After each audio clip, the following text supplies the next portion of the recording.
What was your first inkling that you had victims?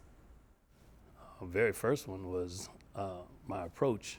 I saw Whitney on the ground, and she was in that revolving door, stuck. I knew, as a person of faith, I knew where I was going. And I didn't want it to be the end. I was worried about my family, but I just, in some ways, had peace about what was going to happen. And then all of a sudden, Al came out of nowhere. She looks at me eye to eye and says, hey, you have to help me. I'm married and I have 2 kids and I want to be a mommy again. And I could see the fear in his eyes. It was difficult to understand or comprehend why he wasn't immediately saving me, but I now know there's protocol. You have to make sure that you eliminate the danger, you take down the shooter so that no one else can be harmed or injured. That there's no more shots being fired. I said, this is our time. Another officer, Darren Hoderline, helped me pick her up out of the bed of glass. And then he actually took my spot and I helped Whitney over to a marble flagpole. Have you seen the picture of you laying on the flagpole? Yes, it was impossible to avoid that one. It's okay. It's okay. It's what happened. Me being a spiritual person, there was a prayer on my way there, and then a prayer that she survives this. I'm not a physician. I don't know, what physicians know, but what I knew about my situation once I got to Al and out was that I was breathing deeply without really much difficulty, and my heart was beating strongly, and I knew that my head had not been hit and that I was making decisions and calling shots and all of that, and I thought, these are 3 really good things. I mean, we have gloves, things that we need to put on to that, but it went straight to saving her life or trying to save her life.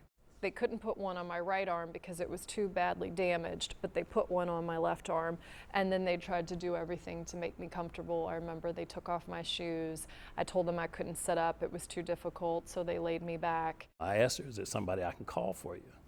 And she says, yes. Can you call my husband?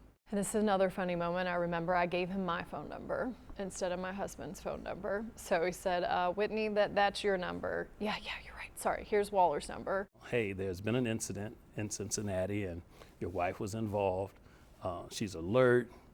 She was injured in this, but she's alert and she's talking to me. He passed the phone over to me, and back to me being focused on what I had to do to survive. I didn't even tell him I loved him. I said, I've been shot so many times, it hurts so badly, but I am breathing deeply, my heart is beating just fine, and my brain is working, so just get up here. That's all I said. I have such regrets that I didn't say more, but that is all I said. I didn't do it all by myself. From the first caller to the call taker to the dispatcher to displaying it to the officers. To her will to live. She had a will to live. Al is a really important person in my life. And Whitney considers you a friend.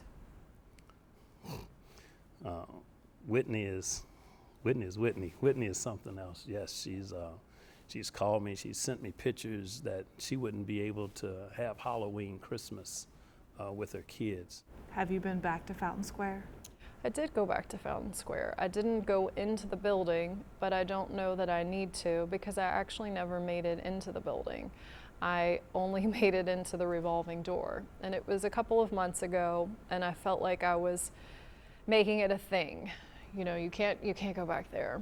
And I'm not one to not do things, so I said, you're gonna do this, you're gonna go try it. And as we started to come around and get closer to the revolving door, I got emotional, and it's just hard to describe the feeling in the pit of my stomach. So I started to think I would just back away from it.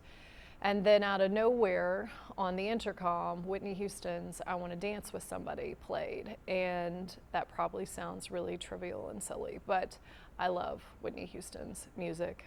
I love dancing to that song with my kids, and it was such a goosebump moment.